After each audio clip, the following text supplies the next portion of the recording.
Mano en a very good question. Achak kamano. Paro ma osiepena gi golo kani be ber kabisa kiki witgi e tok pacho. Nikech awacho ni awinjo ka bwana ni bono e yo machielo. To waji gi wach moro kaka na kwayo jowinjo mondo wena kik gi ni chwany ng'ato. Nikech en adieri mar gima osebedo katimore. E Luolande kitwa gi timbewa nyiri kan kama ne ok nyal dhi adhiya ir ng'ama dichuo ni bwana iber na adwari. Dichuo ema ne timo gima kamano. To chuogi bende ne gin gi tabia gi moro kata mabende ang'e ni nitie sani. Ma to ok ne joluo kende to nyaka chuo te. Ase interact gi joma ng'eny. Koro mi ang'e ni en a crossboard. Joma chuogi ema ne chako wuoth to dhi ir ng'ama nyako ni nya jaber to wacha nyingi to ng'ato ini akanye to an gi paro makama kodi. To kendo joma chuogi ne nyalo luor ahinya kotuja tuja ni tise ma yie kode. Ne gidwa ni bende ichal gi mimini ni matin mondo gi fight a little bit. Kai koko feel ni they have conquered. Koro gima ne wawacho ni jotendwa ma jo ODM wuok kaluogi notime marach. Kata kawuono ni king'ama dichuo tiromo gi nyako moro kata ka ne uni supermarket wuoyo kode matin to kuom mbaka imiye nyaka address madhi odi koriko ni aheri chunya neno ni mondo walos kaka wanyalo dak. To kendo kia kumidhi yeno tiyudo ka nyako ni osebire odi ka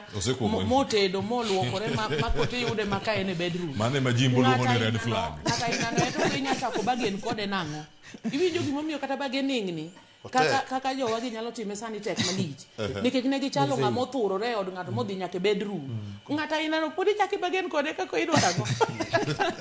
Koro gima wacho ka en niya. Gima watimo ni rach. Ka poni Nyasaye nyalo konyowa to dwa ni mondo retract mondo wachako consolidate our thought mondo wachung malo kako ka wawacho ni ere gima wadwaro kako ganda kata in terms of leadership kata in terms of governance kata in terms of siasa kata development what it is that we want kako ganda kaweyo mano kar numbers ka kaka ng'amusi chung kendo e kiwango mamalo ma e county katiyo gi migochwa kama kaka case study jomigori ng'eny tadieri makende ni percentage mar jomigori manigi kura hie gi kipande manyalo wuok madhi gi kura poda an kaka wuon taneno ni tinna mae momiyo achwak ahinya kata jowadwa moko mosebedo ka Nyasaye omiyo chunygi go koko kendo okelo mbulugi gi kura gi mondo ji okaw kae to ng'ato ka ng'ato obed gi kura nikech ing'eni king'iyo kura ma wan go kaka Migori, Siaya, Kisumu kod Homa Bay compare kata gi iluongo ni Masawa madiere ka kit kura ma gibost go iyudo kata gibare kaka sani wach DCP ni koro chenda ahinya ka ang'e ni biro wache kichope weche mag ol kalao tibiro yudo kata matin ma ginyalo barono pod ng'eny moingo mathurwa kucho nyalo kelo atwan go e Central Kitika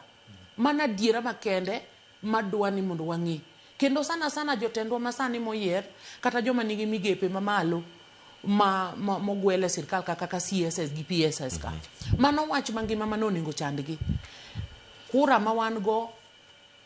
is fairly large to kele debe kate bende pod dhi beda challenge e Luolande nikech sama wawuoyo kani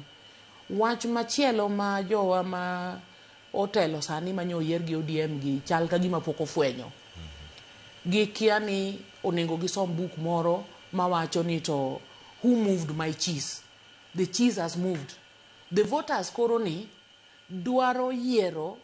individuals and ideas ok gidwa yiera ji nikech koro ODM owacho iwinjo wach nika koro nitiere a few things manyaka wa reconcile with mwa organize internally ka mondo wayud vote gite as a block kama nade mwadwa tiero gie koro mae momiyo akwayo jowa gi mos ni nyaka weche moko mineno sani gitimo king'iyo jotendwa mamalo gi ng'ato ka ng'ato ringo everywhere ni koka gigo arambe di mi empower go women kia empower go youth magi duto beyo to ne the voter masani kamutingo young people maluongo ni Gen Z gi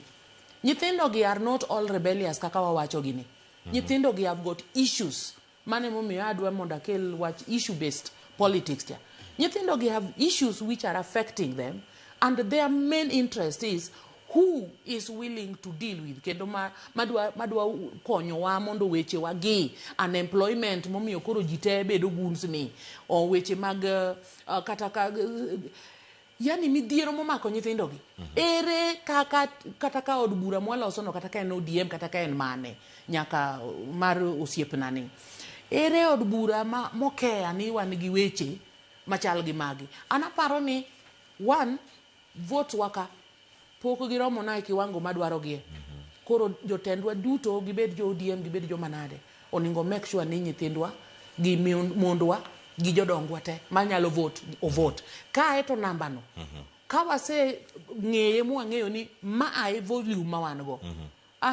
koro to kata kane wachiedho wuodwa moro kata kwa yedho nyarwa moro ni ine makoro itelonwa to mae gima wadwaro e sirkal ni mama be poko bedo defined kamano the general wananchi okong'eyo ni to jogi kaka giwuoyo mara ni kia ane jatelo mara ni ane maikora ne 2032 adhi bedo president mara ng'ama chielo to idhi bedo idwara ang'o makoro wamanyi gini ma is not clear to the general voters ka erokamano ka pod antie mana iri kanyo kato bang'a winya ne sigana Maol Kalau mantiere karka e jatelo noseyieri kate county mano ma Migori kapod nigi ageta mar yudo koma chielo bende county ma Migori kaka jatelo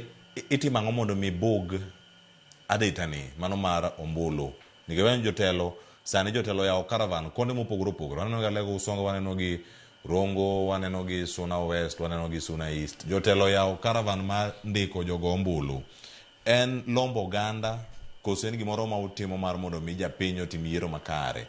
piny oyie ka sani doke sani an poka golo caravan ji osewuok oko mar mondo mi ondikre ka isirogi kata ilombogi mondo giwuogi pok ineno caravan na e gigo to caravan na aluongo ni akete gimiluongo ni Jesus model of evangelism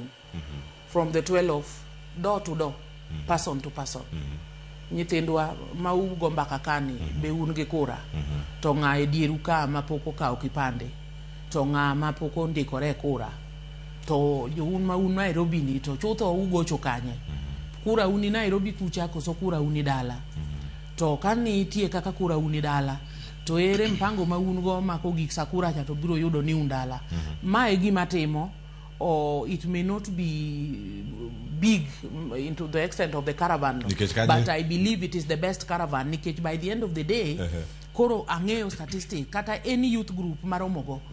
nitie kaka kura aride maka ionge kura nigi kipande to kamaro mi gijino to kendo kibidonje nikech ng'ato bo penji kata ni ang'eni to ija kanisa in gi yie mari motegno ng'ato bo penji ni josiasa wetegi maunugo e pawno koni kanyo kata mondiko yo bukoni kane josiasa unuwegi unumwacho ni siasa ok en kanisa siasa ok en kanisa gwere to dhi sama gigwere no gigwere to gimanyo kura to gino kaka gidhi kode approach mikawo no pod nyalo mana chopo kare kama jomoko bende it is the best caravan nikech mar ringa ndaracha to sama ringa ndara to jok miwuoyo go kagi joma miel kagi gisekawo kura te ka jok ma wenda wachi ni kar caravan kamo inyago caravan gineno locho maduong' cha ober te mashinani e ibel kucho kunde makata ndara moko onge momiyo adwa ni mondo at some stage amiye osiepna ma kendo yuora ochila yako gimiluongo ni sabbatical leave okagole adwa mana miye gimiluongo ni sabbatical leave nikech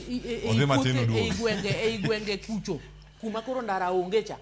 caravan ok gikie to gima timo ni to an gadieri ni gikie chopo ne japiny yes